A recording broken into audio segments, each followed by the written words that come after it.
dute gaurkoa Bizkaiko metalgintza sektoreko beharginek, ELA, Comisiones Obreras, LAB, UGT, USO, CGT eta CNT sindikatuek 3 greba egun deitu dituzte, eta gaurkoa lehenbizikoa da horietan. Ondoren beste 2 greba egun egingo dituzte ekainaren 30 eta uztailaren batean. 50.000 langile ingururi eragiten dion lan hitzarmena berritzea eskatzen dute.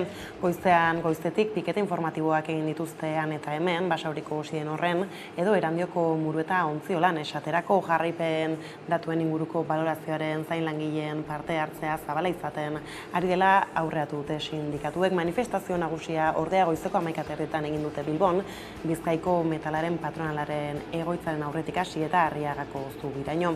Joan den asteazkenean lan harremanen kontseiluan egindako bilaren ondotik sindikatuek kritikatu zuten patronalak ez zuela ezer berririk proposatu negoziazioetan. Ildo horretan sindikatuek salatu zuten patronalaren jarrera arduragabea eta ulergaitza dela. Bestalde, ekainaren 13an Bizkaiko metalgintzako 100 langilek mobilizazioa egin zuten beken makina erremintako nazioarteko azokaren inaugurazio ekitaldiarekin bat eginez. Arratsaldeon guztioi, metalaren sektorea hizpide 18 hilabetetik gora egin dituzte lan hitzarmen berria negoziatzen Gasteizko Mercedes-Benz lantegiko zuzendaritzak eta langile batzordeak. Apiriaz geroztik ordea, enpresak ibilgailu elektriko berriaren ekoizpenarekin lotu ditu negoziazioak haren, ekainaren hasieran Alemaniako multinazionalak iragarri zuen furgoneta elektriko berria Arabako plantan ekoiztea aztertzen zebilela eta horretarako 1.200 milioi euroko inbertsioa egingo zuela. Tenkatu eginda enpresaren eta sindikatuen arteko harremana arrezkero eta ozpindu sindikatu ezberdinen artekoa. Hirutan baitago banatuta langile batzordea ELA-LAB eta ESEK alde batetik, UGT eta Comisiones Obreras bestetik eta Ekintza eta PIN bestetik. Eta mataza horren erdian sartu dira gainera instituzioak. Orain ekainean iragarritako negozio planaren testuinguruan kokatu du lan hitzarmenaren negoziazioa zuzendaritzak uste duelako hitzarmena izenpetzak baldintza dezakela Alemaniatik dirua heltzea. Hala ere, inbertsioaren iragarpenak ez du enpresaren proposamena aldatu. Zuzendaritzak ibilgailu eskarien arabera egokitu nahi du ekoizpena eta horrekin batera lan baldintzak besteak beste proposatu du langileen lan egutegian malgutasun handiagoa izatea. Zehazki 6 gaueko txanda ezartzea nahi du. Sindikatuek ez dute bat egiten guztiz zuzendaritzaren proposamenekin, nahiz eta alde bakoitzak proposamen ezberdinak egin dizkion. Hala, erakunde publikoetako ordezkariek inbertsioekin lotu dute lan itunaren negoziazioa eta behin birritan azaldu dute kezkak gatazkak asmo horietan izan ditzakeen ondorioengatik. Hori dela eta enpresaren asmoekin lerratza egotzi zieten sindikatuek agintariei inbertsioak galtzeko arriskua dagoela argudiatu izan dutelako. Testuinguru horretan kokatu dituzte Jaurlaritzak, Arabako Aldundiak eta Mercedesek elkar ulertzeko memoranduma sinatu izana, edota lehendakaria uztailean Alemaniara joatekoa den bidaia ere. Ramiro Gonzalezek eren egun zehaztu zuen alere ez diola inori presio egin nahi izan eta elkarrizketei berrekiteko eskatu zien bi aldei beste behin. Bada, Arantxa Tapia ekonomiaren garapeneko sailburua joango da Urkullurekin batera Alemaniara, Mercedes-Benzeko zuzendaritzarekin biltzeko. Gaur eman ditu bidaiaren inguruko xehetasunak eta atzoko grebaz gehitu du konfiantza duela aldeek akordio batera iristeko duten gaitasunean. Goera guztia kontutan izanikan badakigu zaila dela, baina konfiantza daukagu bai enpresa eta bai langileen ordezkariekin lortuko dela akordio bat. Zergatikan ze jokoan dagoena oso garrantzitsua delako Gasteiz, Euskadi eta noski bertako langileen etorkizunerako. Zailtasun, pentsatzen dugu kapazitatea badagoela eta aukera badagoela akordiorako. Aste hon hizpide izan da, historikoa izan da Sutek Nafarroan erretako eremua milaka eta milaka hektareak kiskalita baitaude. Hori hala Espainiako gobernuak hondamendi eremua izendatuko du foru erkidegoa. Izan ere aste batetik bestera kalteak izugarriak izan dira, ingura berde izatetik beltzera igaro da. Hain zuzen ere halaxe kontatu digu Carlos Mendiabila argazkilariak. Hemen egon ginen argazki egiten Beraskoin aldea, Txorik eta inguruk. Eta justo komentako dugu zona hau nola zegoen berde eta nola posible zanan politxe mantentzea, ez da. Eta justo azte betean, nola, alrebes geratu da. Berdez, beltzaz pasatu da. Aita Maritxa salbamenduko euskal ontzia iritsi da Siziliako Augusta portura eta ordu honetarako lehorreratu dira dagoeneko ontzian zihoazen onda 12 lagunak espero zenaren kontrara azkarra izan da prozesua. Lehenik adin txikikoak eta familiak lehorreratu dira eta ondoren beste guztiak ontzitik irteterako medikuak azterketa azkar bat egin eta COVID-19aren proba egin diete. Halere bidaia ez da amaitu eta beraientzat gogorra izango da oraindik ere aurretik duten bidea porturatzeko baimena jaso bezain pronto, baina postazuna nagusitu da ontzian eta begira nola ospatu duten berria.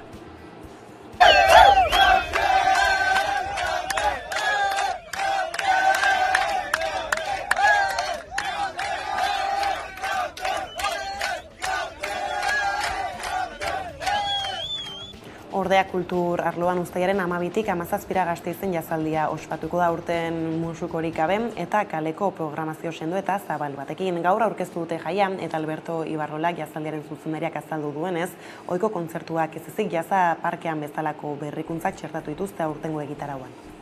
Bueno, oso pozik gaude bereziki berriro denak elkarrekin egon gaitezkelako kalean, maskarillari gabe, eta esan dugun bezala, aurtengo egitaraua kalean programazio sendoa eta zabala dauka, ez? Alde horretik daukagu jasa parkean, 12etatik 8 arte, doain edo zeinak etorri dezakela, dantzatzeko, ondo pasatzeko eta horretarako denbora aukiko duguan.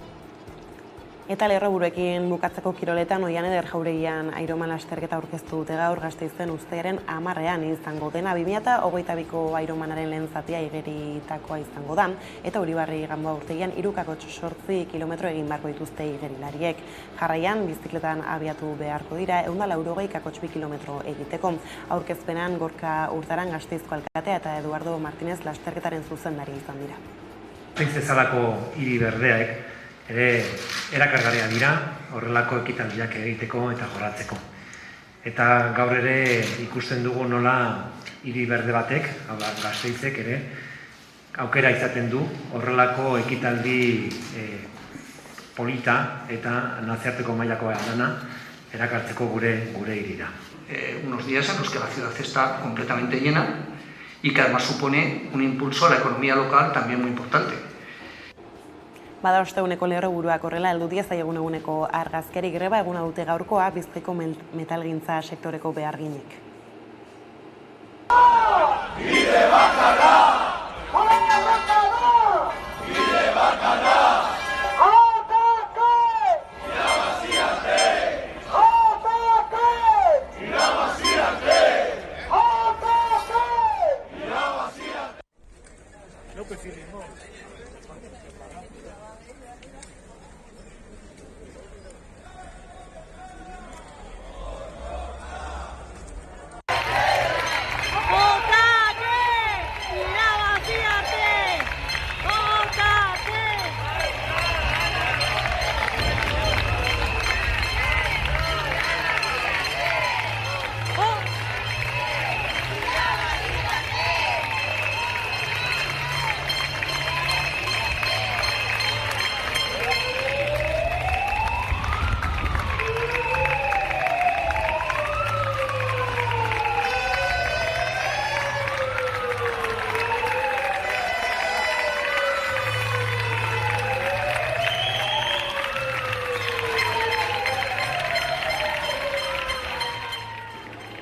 Aldiz atzoko egunean Merceseko greba deialdiak Gasteizko lantegia egun osoz gelditu zuen ikusi irudiak.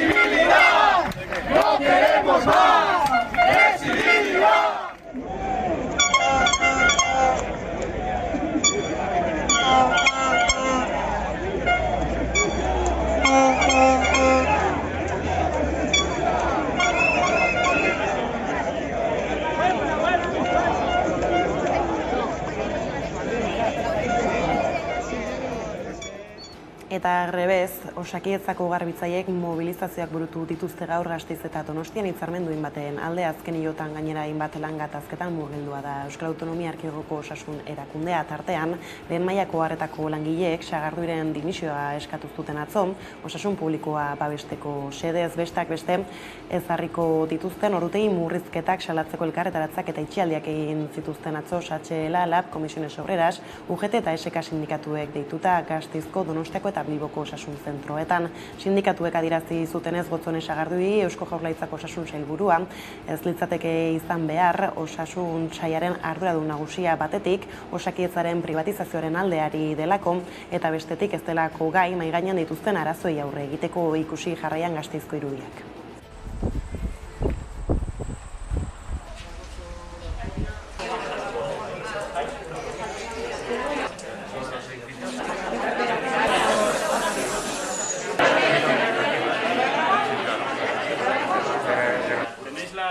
Planificación de la concentración. Ha pedido como un encierro dentro de este tiempo. Esto acaba a las 8, es totalmente pacífico, por eso estamos ahí. No podemos estar aquí.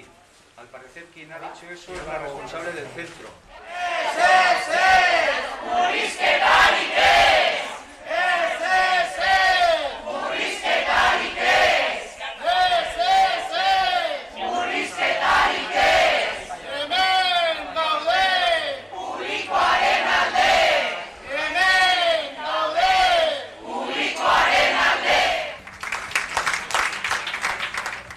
Antzera, Altsasuko oinarrizko osasun eremuaren egoeraren larritasuna salatu dute bart parlamentuan. Nafarroako parlamentuko osasun batzordean Altsasu, Olasti eta Ziordiako alkateak izan ziren, euren herrietako osasun zentroen egoera salatzeko, izan ere azken aldi honetan medikuen falta salatzeko eta osasun sistema publikoaren kalitatea defendatzeko mobilizatu dira herritarrak. Maiatzan hasi ginen, ja egun batzuetan, bi medikuak izaten genituela 10.000 biztanle atenditzeko. Nafarra maila 600 ez dakit zenbat biztanle daude. Osasun maila ez dakit izaten dira medioak eta gauzak ez, eta orduan zergatik den hain arazo handia 10.000 persona zaintzea, ez dugu ulertzen ze zaila den hori betetzea. Non dago arazoa hau konpontzeko. Eta protestez jarraipen zabala izan du merkataritza orokorraren ongintzaren eta larrugintza zein oinetako den grebak Bizkaian eta Gipuzkoan LAB eta ELA sindikatueko hartarazi dutenez, merkataritzaren egoerak nabarmen egin du okerrera azken urteotan azaldu dutenez hilabeteak daramatzate hitzarmena negoziatzen eta patronalak elementu atzerakoiekin soilik blokeatu du elkarrizketa aintzinatasun plusa kentzea, bajen ehuneko osagarria kentzea, udako larunbat arratsaldetan librantza kentzea eta KPIaren azpiko igoerak merkataritza sektorea erabat feminizatuta dago, ia ehuneko 98an, ala beste behin ere sektore feminizatuen lan egoeraren isla dela deitoratu dute.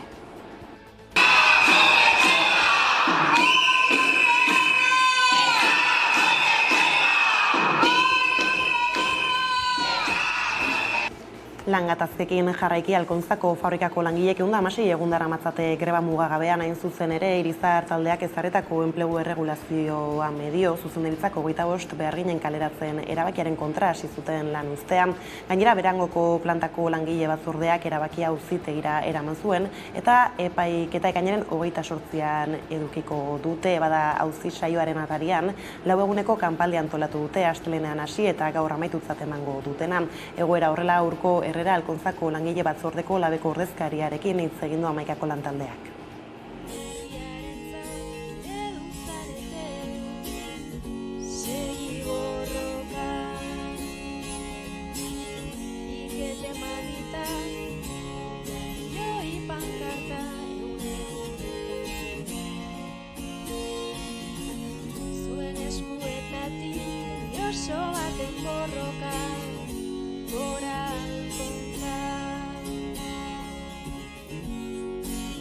Bai, gaur 3. gaua izango da.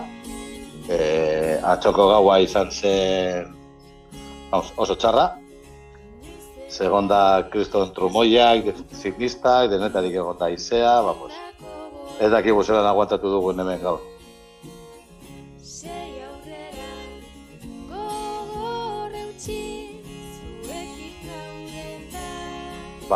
Oso ona, lehen egunean euki genuen prentsaurreko bat, etorri zen Beragoko jende pilo.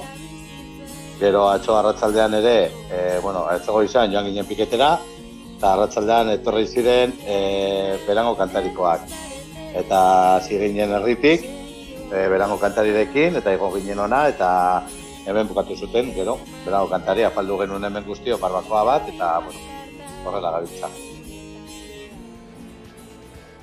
Eta epaiketez Zementos Rezolako langileak Donostiako udalera bertaratu dira, uztailaren 7 epaituko dituzten 6 langileak babes ditzan eskatzeko alere mozioa ez dute jorratuko.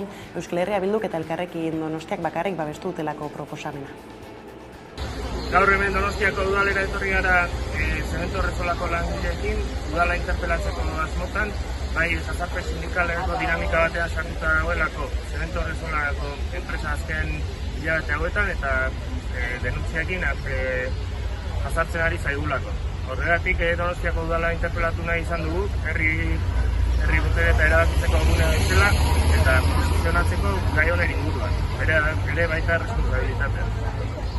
Eta lanarloko kontuekin bukatzeko enpresetatik eskoletara beste kontu bat eskoletako langileek parlamentuaren aurrean errepidea moztu dute haien haserrea erakusteko. Nafarroako aurreskoletako langileen greba mugagabeak 53 egun bete ditu gaurkoan. Gainera atzo negoziazio mailaren organoaren bilera ez zen egin, hezkuntza departamentua agertu ez zelako, eta berriz ere 03 plataformako kideek akordioak erdiesteko borondate falta egotzi dioten Nafarroako gobernuari. Gaur parlamentuaren aurrean bildu dira langileak eta errepidea moztu dute foruzaingoak altxarazi dituen erarte. Guk gure proposamena eraman nahi genuelako, beraien proposamenen erantzuna eta gure proposamen berria eraman nahi genuen atzo bilera horretara eta ez genuen aukerarik izan, ez? Nolabait berresten digu gure iritzia organo horren inguruan, nolabait esan genuelako ez dela negoziaketa mahai bat, argi gelditzen da ez dela negoziaketa mahai bat eta ez dela negoziaketa bat egiten ari, azkenean nolabait irudikatu nahi dute negoziaketa faltsu bat, eta ez dugu fororik non islatu hori, ez? Harrituta gaude, bilera hori egin izana alde batetik organoaren sorreran hitzartu zelako asteazkenero bilduko ginela eta gu gonbidatu bezala parte hartuko genukela organo horretan gatazka bideratu bitartean, ez? Eta beraiek izan dira beraien arauak errespetatu ez dituzten lehenengoak, ez?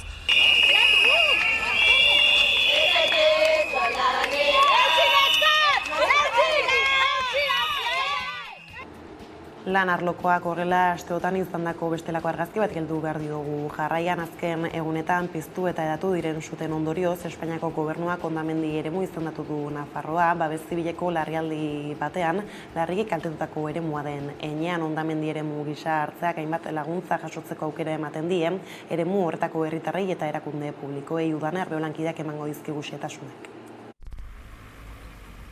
Nafarroan horren beste kalte eragin dituzten suteak egonkortze fasean dira, Nafarroako larrialdi zerbitzua jakinarazi duenez.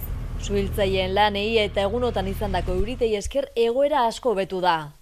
Dena den kalteak handiak izan dira, basoan batez ere, baina baita soroetan eta laboretan ere. Hori ala Foru Erkidegoa hondamendi eremu izendatuko dute. Iragan astetik 15 baterri ustu zituen foruzaingoak su arriskuagatik. Dagoeneko ordea biztanleei etxera itzultzeko baimena eman zaie. Horien artean Legarda eta Nafarroa erdialdea izan dira kaltetuenak. Galipentzu zaharreko bi herritarrek infernua zirudiela esan digute. Lo que veíamos era el infierno ante tus ojos, ¿no? Porque hemos visto otros fuegos, pero lo de ayer era impresionante.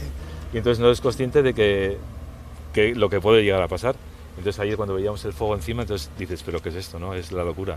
De escoger qué voy a coger, pues si no, si voy a estar dentro de un rato, ¿no? Y de repente ves que te viene la vida encima, ¿no? Orotara 15.000 hektarea inguru hartu dituzte suteek. Gaiaren muturrari heldu nahian zer dela eta sortu dira horren beste sute. Energia berriztagarrietan aditu eta EHUn irakasle den Aitor Urrestin magazinan izan dugu aste honetan, eta azaldu digu hainbat elementu lotzen direla kasu honetan. Temperaturak globalak orokorrean goraka doazten heinean, bero bolada hauek gero eta ugariagoak izango dira, baina honetaz aparte baita ere guri gertzaiguna da, Saharako basamortua gero eta iparralderago dagola, ja Europan eta penintsulan ateetan, eta horrek baita ere aire beroa gero eta maizago helduko da gure gana, eta ez da bakarrik aire beroa, baita aire beroa eta lehorra, eta horrek zuten alde asko egiten dago. Dena den Nafarroa erdialdeko zenbait herritarrek espero zuten suteren bat piztea aurten ere, ez horren azkar ordea. Incendios se está viendo y se veía venir, lo que pasa que ha venido tan pronto y con tanta calor.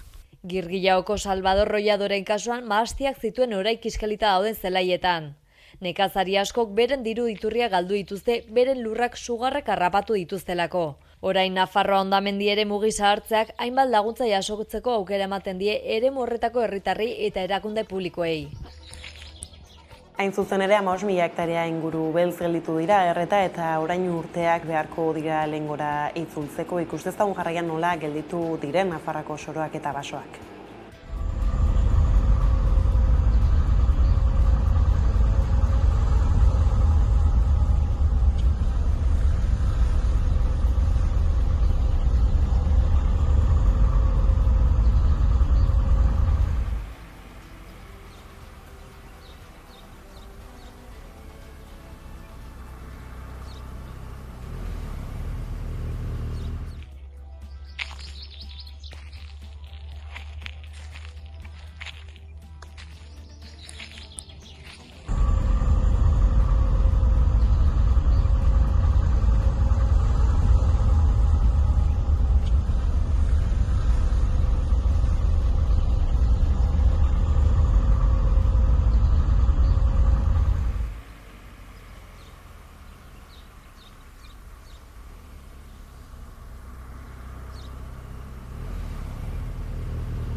Saia ala kalteak zenbatzeko eta ardurak hartzeko momentua da oraingoa, badain zuzen ere politikoki hartu diren erabaki eta prebentzio lanei begira alako irakurketa egin du gaur gurean Martxelo Diaz kazetariak entzun.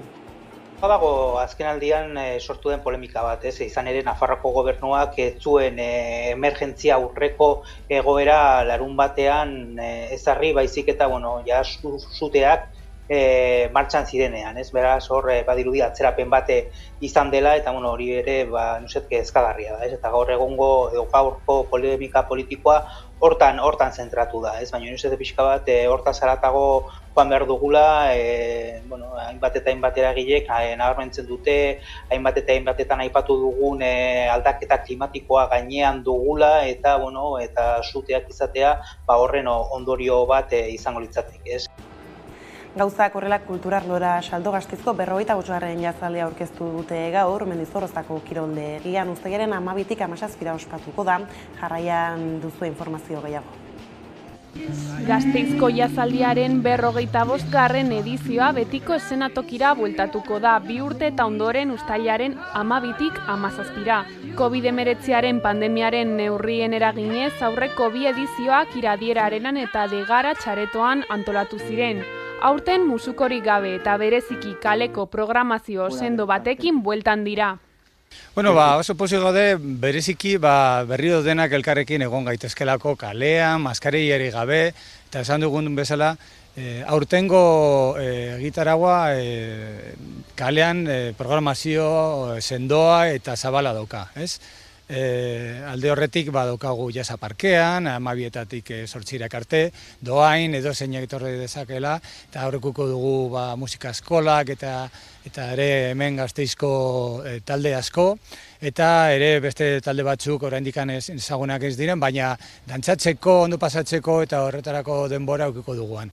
Aurtengo kartela osatzen duten nazioarteko artistetako batzuk Elian Elias, Brasilgo jazaren maistretako bat eta piano jole ospetsua eta 3 Grammy irabazi dituen Snarky Puppy taldea dira. Mendizorrotzako kiroldegiko emanaldiez gain kontzertu abangoardistenak ohiko beste egoitza batera itzultzen dira, Antzoki Nagusira.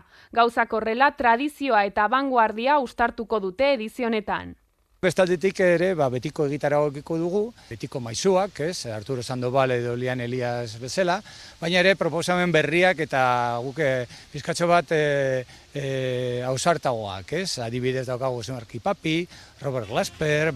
Artistei dagokionez, James Brandon Lewis saxofonista arituko da, molekular diskoagatik ezaguna dena. Horrez gain, Robert Glasper eta Arturo Sandoval bezalako musikari handiek ere bere lekua izango dute jazaldian. 45. edizioari amaiera emateko KCO Espainiar hip-hoparen raperoa egongo da.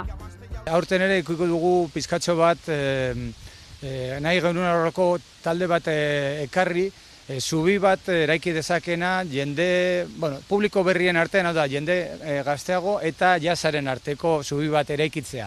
Eta horretarako KCO ekarri dugu. Orain dela 10 urte argitaratu zuen diska bat Jazz Magnetism, jazzaren magnetismoa. Proiektu horrekin etortzen da eta orduan aukera hori harrapatu dugu, hau da, rap ekartzea, baina jazz atzeko jazza aukitzen, atzetik jazza aukitzen.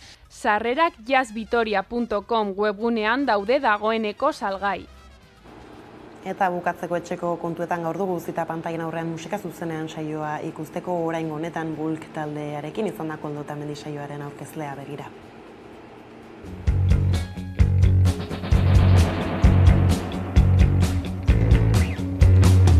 Ludi honetan, beti honelan bat bizitala, beste zarean, baten tokian, bihar bestea, hemen lurrean, orlan legean. Hiru eriotz, ordu batean ta hiru mailak.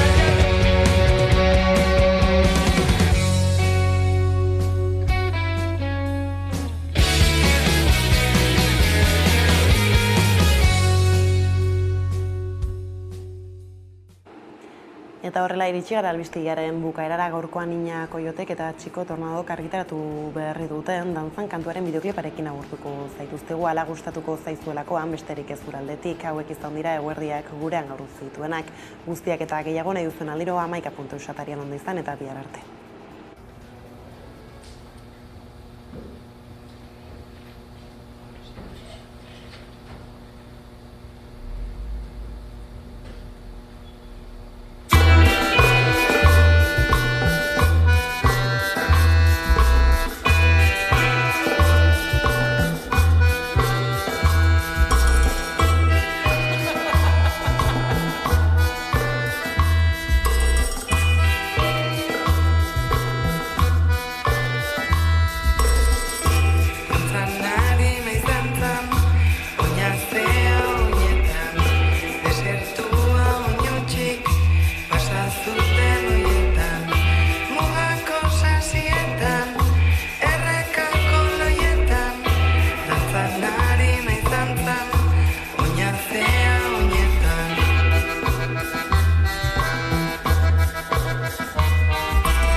Arrastra cada